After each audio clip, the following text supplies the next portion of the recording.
और इसी बीच आपको बता दें कि महाराष्ट्र में सीएम के नाम पर सस्पेंस लगातार जारी है। महाराष्ट्र में सीएम के नाम पर अब भी मोहर नहीं लग पाई है। बीजेपी के संपर्क में शरद पवार गुट के कई विधायक के सूत्रों के हवाले से अहम खबर आ रही है। इस वक्त की महाराष्ट्र की बड़ी खबर आपको बता रहे हैं। सुबह का वक्त है, महाराष्ट्र की सियासत में उछाल आने वाला है, क्योंकि महाराष्ट्र में सीएम कौन होगा ये अब तक तय नहीं हो पाया है। सस्पेंस लगातार जारी है। कौन होगा मुख्यमंत्री, इसको लेकर कई अटकलें सामने आ रही है। कई मराठा समुदाय के लोगों का नाम भी इस रेस में सामने आया है।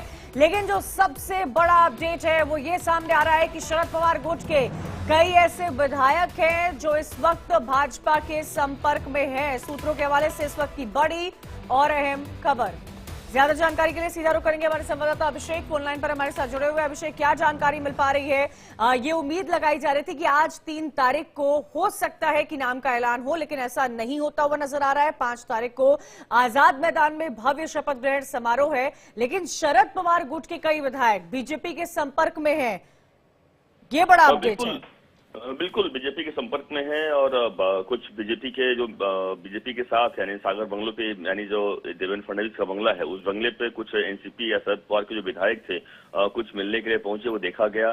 तो यह बात साफ समझ में आ रही है कि किस तरह कुछ में कुछ बड़ा खिचड़ी पकड़ी है और बड़े लेवल पे कुछ काम हो रहा है। और यही वजह है कि शरद पवार के कुछ जो एमएलए हैं वह बीजेपी के संपर्क में आ चुके हैं। हालांकि संख्या इनकी बताई गई है 3 से 4 संख्या बताई गई, 3 से 4 के आसपास एनसीपी जो शरद पवार की एनसीपी है उसके एमएलए बीजेपी के संपर्क में है। लेकिन सवाल ये उठता है कि आपको पता है कि 10 एनसीपी के एमएलए यानी शरद पवार गुट के 10 एनसीपी के एमएलए हैं और बीजेपी की संख्या वो 1 यानी 132 से बीजेपी खुद अपने अकेले दम पर है। 5 इंडिपेंडेंट विधायकों ने सपोर्ट किया हुआ, तो उनकी मिलाकर संख्या 137 हो चुकी है।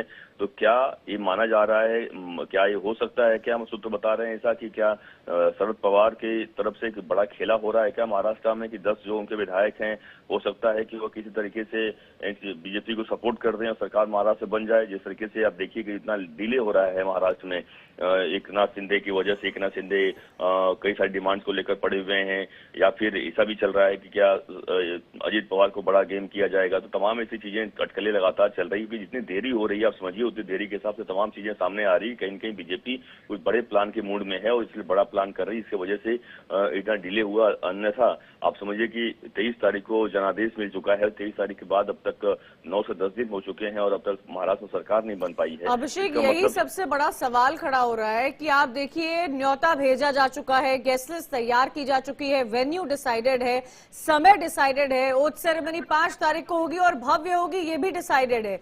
लेकिन मुख्यमंत्री कौन होगा ये अब तक तय नहीं हो पाया है। ऐसा क्यों? ये तो साफ दर्शा रहा है कि इस महायुति के अलायंस में कोई न कोई रार जो है वो साफ तौर पर बनी हुई है। वरना कब का जैसे ही नतीजे सामने आ गए थे उसके कुछ ही दिन में सीएम के नाम का तो एटलीस्ट ऐलान हो जाना चाहिए था। अब बिल्कुल सही कहा आपने, बिल्कुल। और सबसे खास बात है कि स्पष्ट बहुमत है। ऐसा भी नहीं है कि आपके पास स्पष्ट बहुमत नहीं है, कुछ संख्या कमी है, स्पष्ट बहुमत है। 3 पार्टियों को मिलकर सरकार चुनाव लड़े, तीनों पार्टियों को स्पष्ट बहुमत 230 की संख्या है।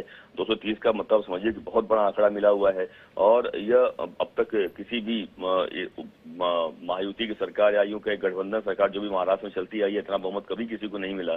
तो यह साफ समझ में आता है कि कहीं न कहीं कुछ तो बहुत बड़ा है और कुछ बहुत बड़ा है और इसीलिए बहुत बड़ा है और बहुत बड़ा खेला महाराष्ट्र में होने वाला है, ऐसा लग रहा है। और यही कारण है कि शरद पवार के लोगों जाके मिलना बीजेपी के, और सबसे खास बात है सागर बंगले पे जाकर देवेंद्र फडणवीस से मिलना।